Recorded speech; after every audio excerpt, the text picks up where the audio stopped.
গাজায় যে মানবাধিকার কর্মীদের যে হেনস্থা করেছে তার তীব্র নিন্দা জানায়। ইসরায়েল আয়তনে খুবই ছোট্ট একটা দেশ। আরব দেশগুলো ইসরায়েলকে চারদিক থেকে ঘিরে রেখেছে। আরব দেশগুলো একটা বিস্ময় হচ্ছে ইসরায়েল। ইসরায়েল কি করেছে? ইসরায়েল তাদেরকে খাবার দেয়নি, পানি দেয়নি, বাসস্থান কোনো কিছুই দেয়নি, বরঞ্চ তাদেরকে এমন বিপর্যয় কাদায় রেখেছে, তাদেরকে এমন শারীরিক মানসিকভাবে নির্যাতন করেছে যে ইতিহাসে বিরল। ইতিহাসে বর্তমান কোনো দেশে মানবাধিকার কর্মীদের সাথে বা কোনো বিদেশি কূটনৈতিক বিদেশি কোনো কূটনৈতিক মানবাধিকার কর্মী বা সাংবাদিকদের সাথে এমন আচরণ সচরাচর করে না। বিষয়টাই খুব অবাক লাগলো, এটাই সত্যি। তারা শান্তির কথা বলে, তারাই অশান্তি করে বেড়াচ্ছে। তারাই ইসরায়েলকে সাপোর্ট দিচ্ছে। ইসরায়েল একটা পারমাণবিক শক্তি দর তাদের কারণে হয়েছে। তারা তো আমেরিকা যদি সাপোর্ট সত্যিকার অর্থে না দিত, তাহলে ইসরায়েল কখনো পারমাণবিক শক্তি দর দেশ হতো না। যে ইংল্যান্ড, ব্রিটিশ উপনিবেশ, তারা ভারতবর্ষ তথা সারা বিশ্বকে চুষে খেয়ে ফেলছে। এই ইউরোপ সারা বিশ্বকে রাজত্ব করেছে, সারা বিশ্বকে শোষণ করেছে, সারা বিশ্বকে যুদ্ধের ধামা বাজিয়ে দিয়েছে এই ইউরোপ, এই ইংল্যান্ড, এই ব্রিটিশরাই। এরাই কিন্তু এখন মানবতার কথা বলে। তারা কিন্তু এখন তাদেরকে সভ্যজাত হিসেবে আসলে বোঝাতে চাচ্ছে। আসসালামু আলাইকুম রহমতুল্লাহ, সম্মানিত প্রিয় শ্রোতা, আশা করি সকলে ভালো আছেন। দেশ এবং দেশের বাইরে থেকে যারা আমাদের ভিডিওগুলো দেখতে পাচ্ছেন, সকলকে ধন্যবাদ এবং স্বাগতম। সম্মানিত প্রিয় শ্রোতা, গাজার উদ্দেশ্যে যাওয়া প্রায় 4 শতাধিকের উপরে যে মানবাধিকার কর্মীরা গিয়েছে, তাদের প্রত্যেককে ইসরায়েলি সেনাবাহিনী আটক করেছে। প্রত্যেকের সাথে ইসরায়েলি সেনাবাহিনী কি বর্বর আচরণটা করেছে, আজকে আমরা সে বিষয়ে আলোচনা করতে চাই। ইতিমধ্যে আমি এই ভিডিওটি আপলোড করার সময় ইতিমধ্যে তারা প্রায় 170 জনকে তারা বিভিন্ন দেশে পাঠিয়েছে। মানবাধিকার কর্মীদেরকে তারা মুক্তি দিয়েছে 170 জনকে। তারা ধীরে ধীরে আহ আরো বাকিদেরকে মুক্তি দিবে। কিন্তু তারা যে বিভৎস যে ন্যাক্কারজনক আচরণ করেছে মানবাধিকার কর্মীদের সাথে, তা ইতিহাসের বিরল। ইতিহাসের কোন দেশে এমন ঘটনা ঘটেছে কিনা আমাদের জানা নেই। কারণ তারা গাজার ভিতরে তো মানবাধিকার কর্মীদেরকে ঢুকতে দেয়নি, বরং গাজার যে জলসীমায় ঢোকার সাথে সাথে ইভেনকি তারা তাদের সেনাবাহিনী আটক করে তাদেরকে নিয়ে গেছে। সম্মানিত প্রেসতা, ইসরায়েল 170 জন মানবাধিকার কর্মীদেরকে মুক্তি দিলেও বাকিদেরকে মুক্তি দেয়নি এখনো। আর 170 জন মানবাধিকার কর্মীদের মধ্যে তুরস্কের যে মানবাধিকার কর্মী, উনি তুরস্কের ইস্তাম্বুল শহরে পৌঁছানোর সাথে সাথে যে সাংবাদিকদের মুখোমুখি হয়ে তিনি বলেন, তাকে খুব বিভৎস মানবিক নির্যাতনের শিকার হয় তিনি। আর তাদেরকে শারীরিক মানসিক ভাবে ইসরায়েল সেনারা নির্যাতন করেন। তাদেরকে 3 দিন ধরে খাবার দেয়নি। কোনো মানবাধিকার কর্মীকে তারা 3 দিন ধরে কোনো খাবার, পানি, কোনো কিছুই দেয়নি। এমনকি এর বর্ণনা দিতে গিয়ে মানবাধিকার কর্মীরা বলতেছে যে তারা সামান্য পানিটুকু পর্যন্ত পায়নি। তারা শৌচাগারে পানি খেয়ে তাদেরকে থাকতে হয়েছে। তিনি এতটা সহিংস আচরণ করেছে ইসরায়েল বাহিনী মানবাধিকার কর্মীদের সাথে। তারা ইসরায়েল সেনাবাহিনী যে আগ্রাসন ভূমিকা পালন করছে, মানবাধিকার কর্মীদেরকে ভয় দেখানোর জন্য কুকুরদেরকে বিভিন্ন তাদের প্রশিক্ষণপ্রাপ্ত যে কুকুরগুলো তাদেরকে ছেড়ে দিত। আর এই মানবাধিকার কর্মীদেরকে শারীরিক এবং মানসিকভাবে হেনস্থা করেছে। মানবাধিকার কর্মীদেরকে খাওয়ান দাওয়ান করণ পোষণ কোনো কিছু তারা দেয়নি। জাতিসংঘের ইউনেস্কোর অধীনে যে মানবাধিকার কর্মীগুলো থাকে বা বিভিন্ন শান্তি সংস্থার অধীনে যে মানবাধিকার কর্মীগুলো বিশ্বের মধ্যে বিভিন্ন দেশে ছড়িয়ে ছিটিয়ে থাকে, তাদেরকে অন্য দেশগুলো কি করে? মানবাধিকার কর্মী, সাংবাদিক এবং ফরেনারদেরকে বিভিন্ন দেশের যে রুলস, তারা রাষ্ট্রীয়ভাবে সাংবাদিক, মানবাধিকার কর্মী এবং ফরেনারদেরকে যথেষ্ট পরিমাণ নিরাপত্তা, যথেষ্ট পরিমাণ সম্মান এবং যথেষ্ট পরিমাণ সুযোগ সুবিধা প্রদান করে থাকে। কিন্তু ইসরায়েলে যখন ইউরোপের যে মানবাধিকার কর্মীগুলো আছে বা বিভিন্ন দেশের যে মানবাধিকার কর্মীরা আছে, আমাদের বাংলাদেশ থেকেও আমরা আমরা গর্বিত, আমাদের বাংলাদেশ থেকেও একজন মানবাধিকার কর্মী সৌমুখ পটিলায় অংশগ্রহণ করেছে। আলহামদুলিল্লাহ, আমরা গর্বিত। কিন্তু অন্য দেশে গেলে কি করতে মানবাধিকার কর্মীদেরকে? অন্য দেশে যদি মানবাধিকার কর্মীরা যেত, তাহলে তাদেরকে যথেষ্ট প্রোটোকল দিয়ে নিয়ে যেত, তাদেরকে যথেষ্ট সম্মান দেখাতো। তাদের দেশে আগ্রাসনী করুক আর যাই করুক, মানবাধিকার কর্মীদেরকে কিন্তু প্রোটোকল দিয়ে নিয়ে যেত এবং কিন্তু তাদেরকে এক প্রকার ভুলভাল বুঝিয়ে আবার মানবাধিকার কর্মীদেরকে আবার তার দেশে পাঠিয়ে দিত। কিন্তু ইসরায়েল তার ব্যতিক্রম ঘটনা ঘটিয়েছে। ইসরায়েল কি করেছে? ইসরায়েল তাদেরকে খাবার দেয়নি, পানি দেয়নি, বাসস্থান কোনো কিছুই দেয়নি, বরঞ্চ তাদেরকে এমন বিপর্যয় কাদায় রেখেছে, তাদেরকে এমন শারীরিক মানসিকভাবে নির্যাতন করেছে যে ইতিহাসে বিরল। ইতিহাসের বর্তমান কোন দেশে মানবাধিকার কর্মীদের সাথে বা কোনো বিদেশি কোনো কূটনৈতিক মানবাধিকার কর্মী বা সাংবাদিকদের সাথে এমন আচরণ সচরাচর করে না। তো এটা তীব্র নিন্দা জানাই আমরা বাংলাদেশিরা সকলে। গাজায় যে মানবাধিকার কর্মীদের যে হেনস্থা করেছে তার তীব্র নিন্দা জানাই। তবে এখানে আরেকটা কথা বলে রাখি, সম্মানিত শ্রোতা, আমেরিকা যখন বিশ্বের 1 নম্বর পলিটিক্যাল পাওয়ারে নিজের অবস্থান জানান দেয়, তখনই কিন্তু ইউরোপ কিন্তু আমেরিকার কথায় বসেছে, আমেরিকার সাথে সহমত পোষণ করেছে। আমেরিকা রাইট বললে রাইট, ভুল বললো তা রাইট।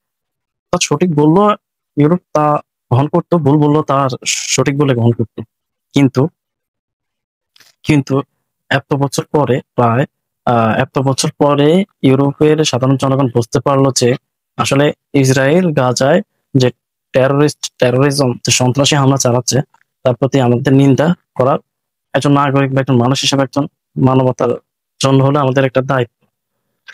আসলে এখানে হয়তো অন্য কোনো চালও থাকতে পারে, মানে ইউরোপ কিন্তু মানবতা বা আমেরিকা ইউরোপ মানবতার কথা বলে, অন্য সময় কিন্তু তারাই মানবতা লঙ্ঘন করে। যে ইংল্যান্ড ব্রিটিশ উপনিবেশ তারা ভারতবর্ষ তথা সারা বিশ্বকে চুষে খেয়ে ফেলছে।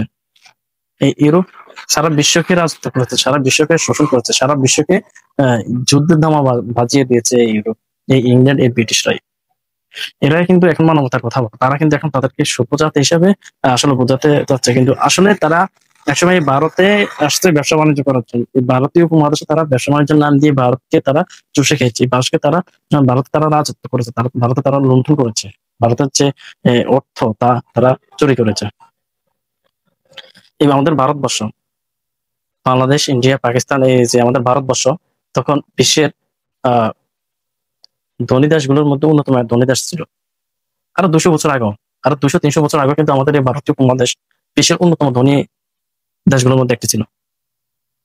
কিন্তু এই ব্রিটিশরা, এই ইউরোপরা আসি আমাদেরকে বিখ্যাত থালা ধরিয়ে দিয়েছে।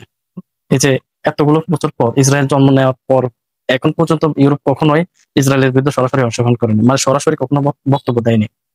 ইসরায়েল জন্ম নেওয়ার পর থেকে এখন পর্যন্ত ইউরোপ কখনো ইসরায়েলের বিরুদ্ধে বক্তব্য পেশ করে নাই। একমাত্র ফ্রান্সের ইমানুয়েল ম্যাক্রো জাতিসংঘে কিছুদিন আগে বক্তব্য প্রদান করেন।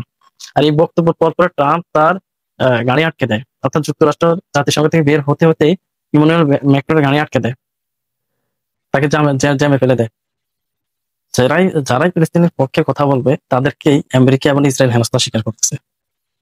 কিন্তু এই আমেরিকায় কিন্তু মানবতার কথা বলতেছে, ইউরোপও মানবতার কথা বলতে, কিন্তু ইউরোপে এক সময় সারা বিশ্বকে রাজত্ব করেছে, মানবতার কথা বলে বলে ব্যবসার অজুহাত দিয়ে সারা বিশ্বকে চুষে খেয়ে ফেলছে। এখন ব্রিটিশদের পর রাজত্ব চলে যায় আমেরিকার হাতে। দ্বিতীয় বিশ্বযুদ্ধের পরে কিন্তু আমেরিকা তাদের রাজত্বের যে যে দাপটটা তারা দেখাতে সক্ষম হয়েছে এবং তারা বিশ্বকে তাদের নিয়ন্ত্রণে নিয়ে গেছে। তারা পেট্রোডলারের মাধ্যমে, তেল বাণিজ্যের মাধ্যমে এবং বিভিন্ন কূটনৈতিকের মাধ্যমে যে ভারসাম্য, যে রাজনৈতিক ভারসাম্য তা তারা তাদের হাতে নিয়ে গেছে। কিন্তু এই আমেরিকা কিন্তু মানবতার কথা বলে। এই আমেরিকাতে কিন্তু দ্বিতীয় বিশ্বযুদ্ধের পর কিন্তু এই আমেরিকাতে আপনার 1947 সালের পরে এই আমেরিকাতে কিন্তু জাতিসংঘ গঠিত হয়। এই আমেরিকাতে কিন্তু একটা ভয়ঙ্কর পৃথিবীর যে যুদ্ধের মুখোমুখি হয়েছে, এই যুদ্ধের পরে কিন্তু শান্তির যে বার্তা দেওয়ার জন্য, আমেরিকা যে শান্তির বার্তা দেওয়ার জন্য কিন্তু আমেরিকাই কিন্তু জাতিসংঘকে প্রতিষ্ঠিত করে। কিন্তু এই আমেরিকাতে তারা জাতিসংঘ শান্তির কথা বলে কিন্তু তারাই অশান্তি করে বেড়াচ্ছে। বিষয়টাই খুব অবাক লাগলো, এটাই সত্যি। তারা শান্তির কথা বলে তারাই অশান্তি করে বেড়াচ্ছে, তারাই ইসরায়েলকে সাপোর্ট দিচ্ছে। ইসরায়েল একটা পারমাণবিক শক্তি দর তাদের কারণে হয়েছে। আমেরিকা যদি সাপোর্ট সত্যিকার অর্থে না দিত তাহলে ইসরায়েল কখনো পারমাণবিক শক্তি দর দেশ হতো না। ইসরায়েল আয়তনে খুবই ছোট্ট একটা দেশ। আরব দেশগুলো ইসরায়েলকে চারদিক থেকে ঘিরে রেখেছে। আরব দেশগুলো একটা বিস্ফোরণ হচ্ছে ইসরায়েল। আমেরিকার সাপোর্টের কারণে ইসরায়েল আজ পারমাণবিক শক্তিধর দেশ। আমেরিকার সাপোর্টের কারণে ইসরায়েল আজ অর্থনৈতিক দিয়ে খুব স্ট্রং একটা অবস্থানে আছে। এই বছরের পর বছর যুদ্ধ করার পরও ইসরায়েল তার যে ভারসাম্য, মানে ভারসাম্য থেকে বিচ্যুত হয়নি, অর্থনৈতিক যে ভারসাম্য ওটা থেকে তারা তারা বিচ্যুত হয়নি। তাদের আমদানি রপ্তানি ঠিকই হইতেছে, আর এটা একমাত্র আমেরিকার সাপোর্টের থাকার কারণে। আর এই আমেরিকা, ব্রিটিশ, ইংল্যান্ড, এই যে দ্বিতীয় বিশ্বযুদ্ধের পর হিটলার যখন ইহুদিদেরকে ধরে ধরে হত্যা করে, তখন এই ব্রিটিশরাই, আমেরিকারাই মানবতার কথা বলে ফিলিস্তিনিদেরকে ভুলভাল বুঝিয়ে আশ্রয় দেওয়ার নাম করে তাদেরকে ওই শিবিরে জায়গা করে দেওয়ার যে একটা চুক্তি, যে একটা চেষ্টা প্রচেষ্টা, এই ব্রিটিশরাই কিন্তু তা করে। পরবর্তীতে ইসরায়েল একটা রাষ্ট্র গঠন করে, তাও কিন্তু এই ব্রিটিশ এবং ইসরায়েল আমেরিকার হাত ধরে। আর প্রত্যেকটা জিনিসে কিন্তু আমেরিকা ইসরায়েলকে সাপোর্ট দিচ্ছে, financial support, military support, economic support, প্রত্যেকটা সাপোর্ট, পলিটিক্যাল সাপোর্ট, প্রত্যেকটা সাপোর্ট কিন্তু ইসরায়েলকে দিচ্ছে। কোনো দেশে কিন্তু ইসরায়েলের বিরুদ্ধে কোনো কথা বলতে পারতেছে না, তাদের কথা বললে তাদের চেয়ার থাকবে না, কথা বললে তাদের গতি থাকবে না। কিন্তু সাম্প্রতিক সময় কাতার হামলা করেছে, কাতারে হামলা করার মধ্যে দিয়ে কাতার এখন বুঝতে পারছে যে তাদের সার্বভৌমত্বের প্রতি আঘাত এসেছে, তাই এখন কাতার জাতিসংঘের মধ্যে দৌড়াদৌড়ি করতেছে। এদিকে সৌদির হুঁশ ফিরে গেছে যে আর কখন জানি আমাদেরকে হামলা করে বসে, তাই পাকিস্তানের সাথে খুব শক্তিশালী একটি চুক্তিতে স্বাক্ষর করে পাকিস্তানকে ফিনান্সিয়াল সাপোর্ট দিবে, পাকিস্তান ওদেরকে সামরিক সাপোর্ট দিবে। ইসরায়েল যদি গাজাকে দখল করে, ইসরায়েল কখনো তাদের আগ্রাসন ভূমিকা থেকে বেরিয়ে আসবে না।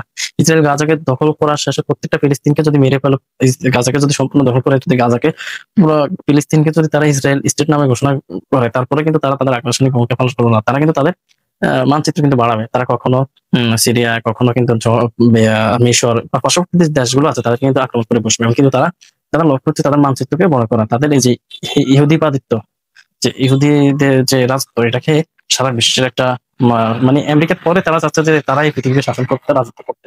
তো যাই হোক, তো একটা কথা বলেছে, ইউরোপ দেরিতে হলো ফিলিস্তিনের পক্ষে নিয়েছে। এটা একটা কৌশল হতে পারে, কারণ হচ্ছে তারা অন্তত বলতে পারবে যে আমরা এগিয়ে এসেছি। আরবরা এগিয়ে আসার আগেও আমরা এগিয়ে এসেছি ফিলিস্তিনের পক্ষে।